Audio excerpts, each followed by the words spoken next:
বাইহাকির হাদিস, আল্লাহর নবী বলেন ও যদি মারা যায় মুনাফিক হয়ে মরবে।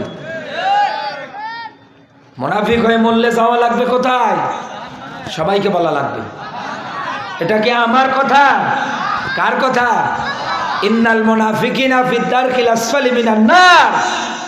নবীজি বলেন যারা মুনাফিক হবে এদের জায়গা হবে জাহান্নামের একেবারে নিচে।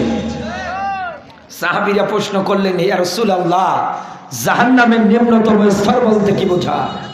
আল্লাহর নবী বললেন, জাহান্নামের উপরি ভাগ থেকে একটা পাথর যদি জাহান্নামের নিম্ন দেশের জন্য ফালিয়ে দেওয়া হয়, এই পাথরটাই জাহান্নামের নিম্ন দেশে পৌঁছাতে প্রায় 70 বছর কালের মতো সময় লাগবে।